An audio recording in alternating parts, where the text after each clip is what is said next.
女人将一包迷药倒入了水中，摇晃均匀后，拿给丈夫好兄弟的未婚妻喝。毫无防备的年轻妹子接过后一饮而尽，没多久就晕倒在了床上。可让人震惊的是，女人做完这些后，竟跑去告诉自己的丈夫。面对即将发生的一切，女人虽感纠结，但最终却选择了沉默。这对夫妻之间到底发生了什么？男人名叫杨志勇，和同村的姑娘雪碧是一对青梅竹马的恋人，双方的家长也很看好两人。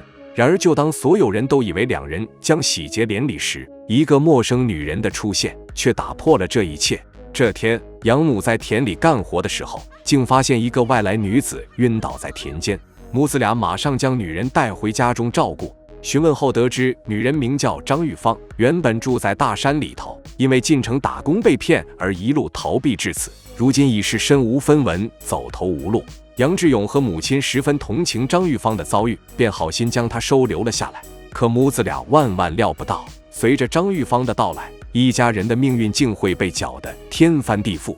张玉芳经过一番梳妆打扮，成了村里有名的美女。杨志勇开始和她越走越近，每天都会带着她上山游玩，还把她介绍给了最好的兄弟周刚。可对原本要好的雪碧却日渐冷淡，这让雪碧心里很是难过。雪碧的父亲是看在眼里，急在心里，他慌忙来找杨志勇的母亲理论。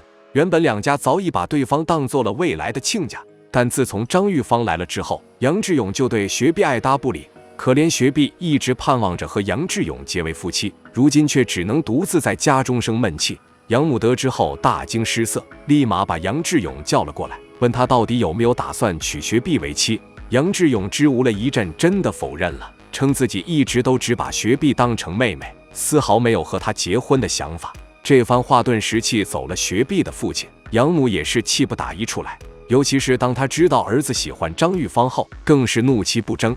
原来经过一段时间的相处，养母发现张玉芳不是个能安分过日子的女人，她是勤劳的雪碧才是她的理想儿媳。然而杨志勇根本听不进母亲的话，坚持非张玉芳不娶。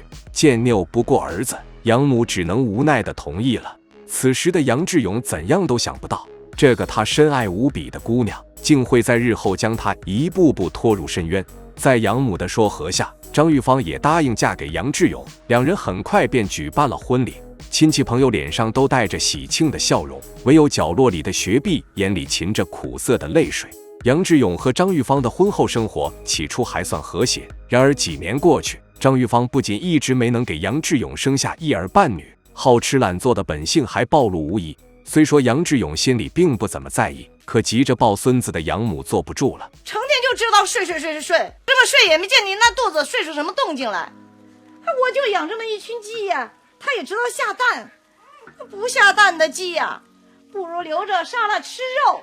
婆媳之间的矛盾显然已经越来越大，而张玉芳除了四体不勤、五谷不分外，还时不时向养母要钱，或是给家里修建房子，或是给年迈的父亲看病。养母虽极不情愿，但最终都答应了。可随后张玉芳的哥嫂前来探亲，却让养母再也无法容忍了。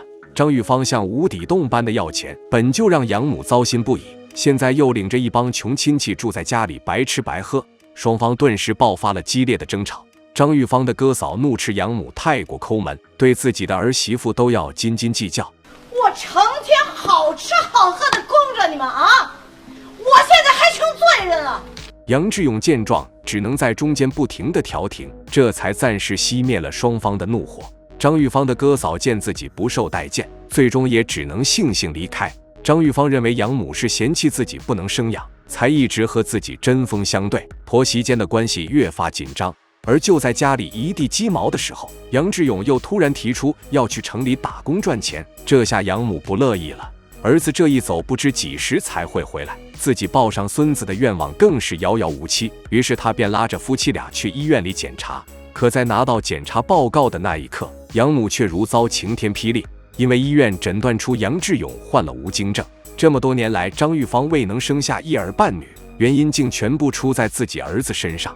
崩溃的养母缓过神来后，第一时间让知情的雪碧父亲帮他保守秘密，绝对不能让杨志勇和张玉芳知道这件事。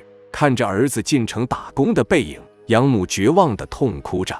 知道儿子无法生育，他的情绪低落到了谷底。可养母万万料不到，儿子刚离开没多久，儿媳张玉芳这边就出状况了。杨志勇的离开让张玉芳觉得日子变得更加漫长和寂寞，而她又是一个耐不住寂寞的人。就在张玉芳最空虚的时候，杨志勇的好兄弟周刚引起了张玉芳的格外注意。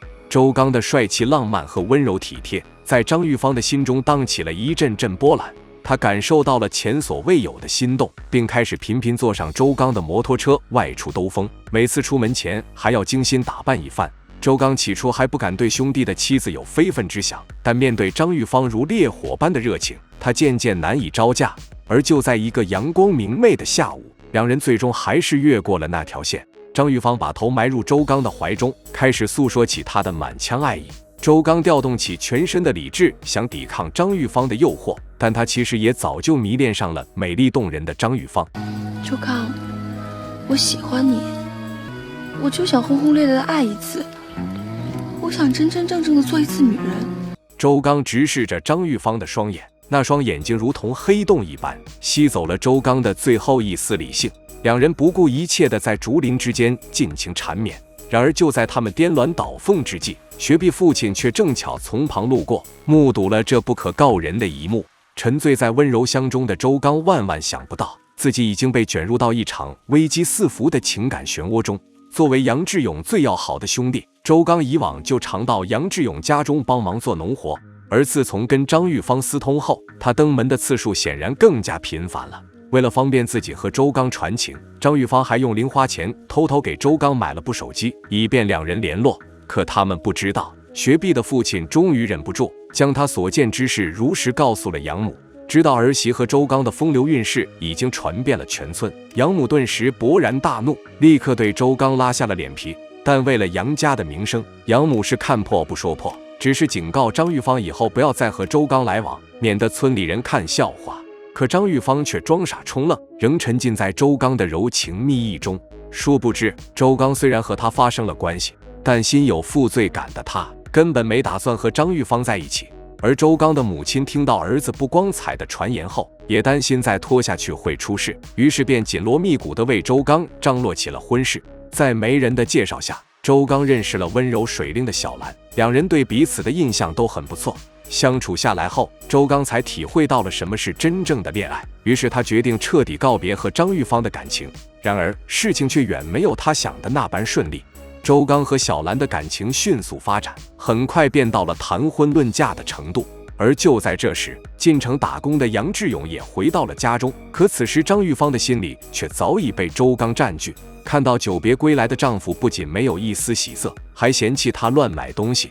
而养母对儿子的归来，在高兴之余，心里更多的却是担忧。她担心儿子发现儿媳的丑事。然而养母最不愿看到的事情还是发生了。饭桌上，张玉芳出现了孕吐反应，杨志勇喜出望外，以为张玉芳终于怀上了自己的孩子。可张母和张玉芳却都心知肚明，孩子的父亲另有其人。而确认自己怀孕后，张玉芳马上找到周刚摊牌，想以此拴住情人的心。但此时的周刚已经铁了心，要和张玉芳断绝关系，还让她把肚子里的孩子打掉。张玉芳顿时崩溃不已，周刚则不顾对方的哭喊，头也不回地离开了。但他不知道，张玉芳并没有就此放弃，而一场致命危机也在前方等着她。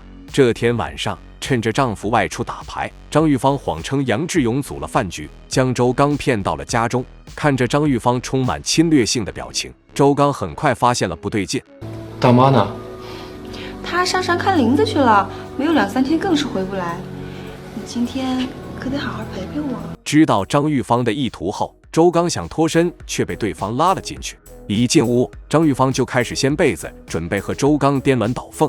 周刚欲临阵退缩，张玉芳却表示杨志勇打牌不到天亮不会回来。抵不住对方的热情，周刚最终弃械投降。可他们万万料不到，今晚杨志勇竟提前回来了。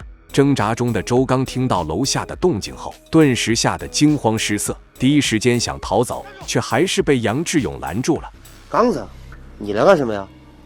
哦，嫂子让我过来帮她干点活。都他妈半夜2点了，你干什么活啊你啊？面对杨志勇的质问，心虚的周刚是语无伦次，最终只能仓皇逃走。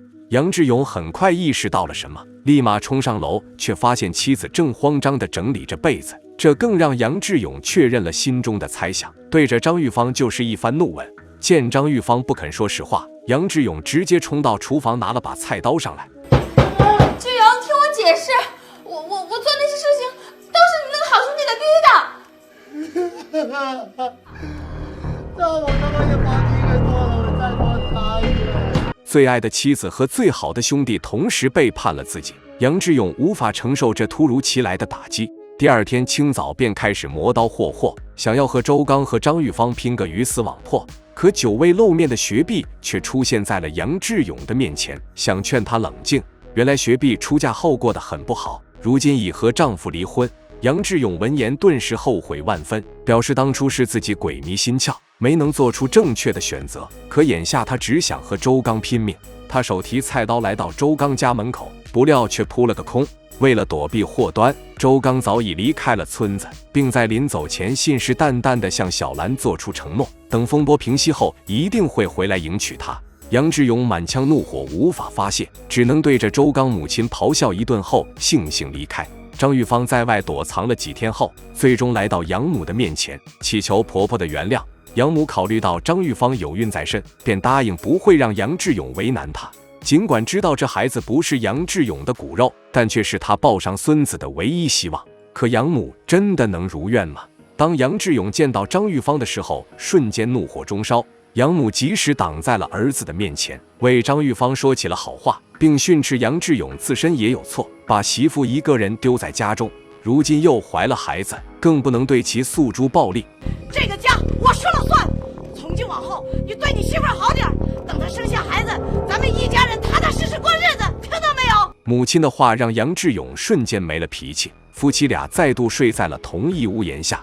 但杨志勇无论如何也咽不下这口气，开始粗暴地对待张玉芳。每到这种时候，养母就会站出来阻止。杨志勇只觉得心情憋屈到了极点，而张玉芳也在难忍受眼前的处境。她想再次试着挽回周刚的心，只要周刚愿意点头，她会立刻和杨志勇离婚，和周刚到一个没人认识的地方共度余生。但无论她如何低声下气的哀求，得到的依然还是同样的答复。周刚直接将当初张玉芳赠送的手机还给了他，再次头也不回地离开了。失去了情人的张玉芳顿时沉浸在悲痛中，殊不知自己已经大难临头。因为杨志勇在家中寻找工具的时候，竟无意中发现了母亲藏起来的医院诊断书，得知了自己没有生育能力。尽管他早就隐隐怀疑孩子不是自己的，但无情的现实还是摧毁了他的理智。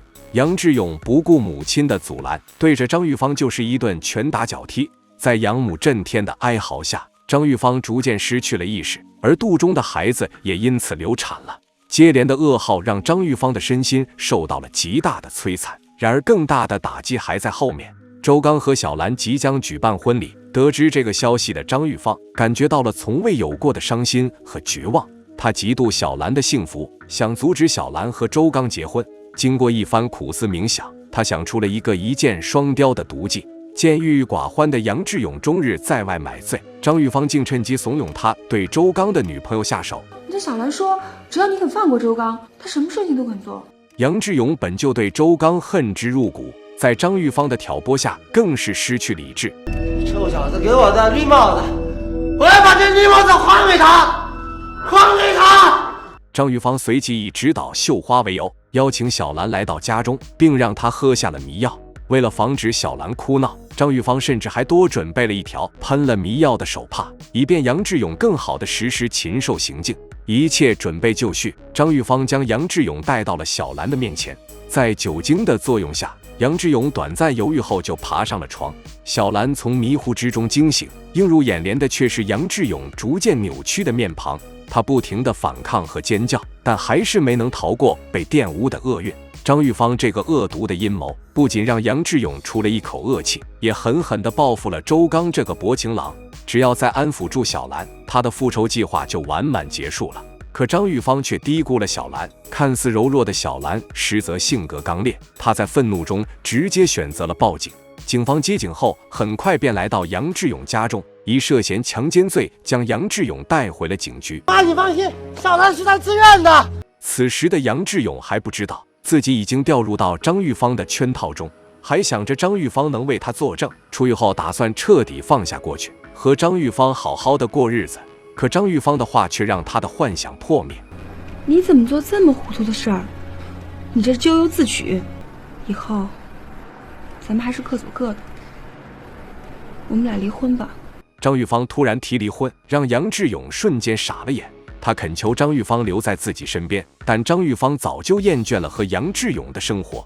如今杨志勇进了监狱，他更是可以无所顾忌地追求自己想要的生活了。张玉芳不顾杨志勇的呼喊，决然地离开了。杨志勇这才意识到自己这是栽在妻子的手上了。回到家后，张玉芳便将他的决定告诉了养母。养母对张玉芳的绝情感到无比愤怒，明明是张玉芳先对不起杨志勇，现在居然还要落井下石。可张玉芳却是满脸不屑，认为杨志勇落得这般下场是他罪有应得。养母只恨当初不该收养这个吃里扒外的女人。我告诉你，反正我是不打算跟志勇过了，他呀就是一个太监命。张玉芳的话刺到了养母的痛处，养母忍无可忍，两人扭打在了一起。